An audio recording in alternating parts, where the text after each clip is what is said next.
Alright guys, I'm back with another chapter in Genesis. We're in Genesis chapter 33 where the header reads, Jacob and Esau make peace. And we'll get right into it. Then Jacob looked up and saw Esau coming with his 400 men. So he divided the children among Leah, Rachel, and his 2 servant wives. He put the servant wives and their children at the front, Leah and her children next, and Rachel and Joseph last. Then Jacob went on ahead. As he approached his brother, he bowed to the ground 7 times before him. Then Esau ran to meet him and embraced him, threw his arms around his neck, and kissed him, and they both wept. Then Esau looked at the women and children and asked, "Who are these people with you?" "These are the children God has graciously given to me, your servant," Jacob replied. Then the servant wives came forward with their children and bowed before him. Next came Leah and her children, and they bowed before him. Finally, Joseph and Rachel came forward and bowed before him. "And what were all the flocks and herds I met as I came?" Esau asked.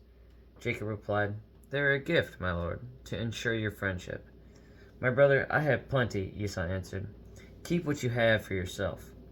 But Jacob insisted, "No, I have found favor with you. Please accept this gift from me. And what a relief to see your friendly smile. It is like seeing the face of God. Please take this gift I have brought you, for God has been very gracious to me. I have more than enough." And because Jacob insisted, Esau finally accepted the gift.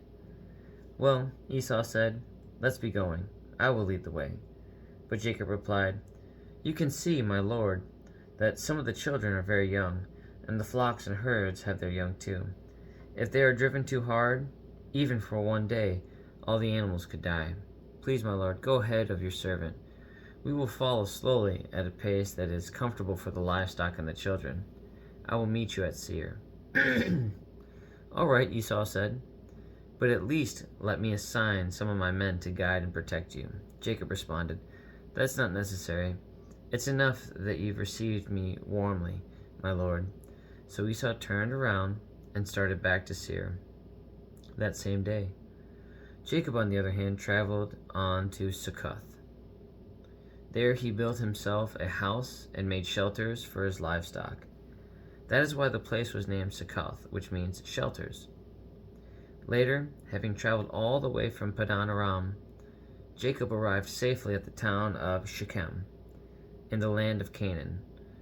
There he set up camp outside the town. Jacob bought the plot of land where he camped from the family of Hamor.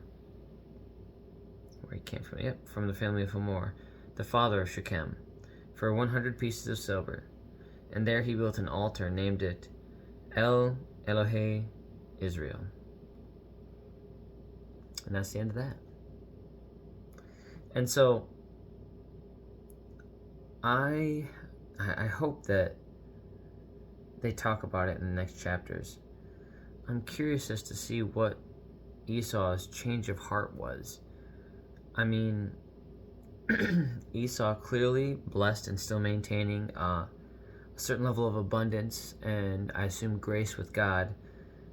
But I wonder what it is that turned him from that frustration and that hatred towards Jacob, having been swindled out of his firstborn rights, been tricked out of his father's blessing, and chased him out with the intention of killing him just a couple chapters ago. And obviously, we know that it's at least 20 years ago, if not more, because it talks about how long Jacob was in service to Laban. And so, in understanding that, I mean, that is quite a time to hold any kind of grudge, especially one that you would like to carry out to death. And so, I mean, is it one of those time heals all wounds type of things? I don't know. I don't know, it's definitely humbling though. I've had strife with my own brother before, and frustration and not talking for what seemed like a very long time. And then something happens and you're just ready to embrace each other again. I mean, I can't imagine frustration lasting a lifetime, let alone, I mean, years. And so it's interesting to see water on the bridge so smoothly from Esau, especially what was the point of meeting him with 400 men then? or maybe it's simply the fact that Jacob had presented himself in such a manner that it was so humbling that Esau just looked upon him and said, okay, no, he's forgiven. I forgive him. I don't know, but we'll keep moving forward. We'll read chapter 34 tomorrow, where it reads, where the header reads, Revenge against Shechem. And on that note, have a good night. God bless. I love you. Jesus loves you. And again, I'll see you tomorrow for chapter 34 Genesis. Have a good night, guys. God bless.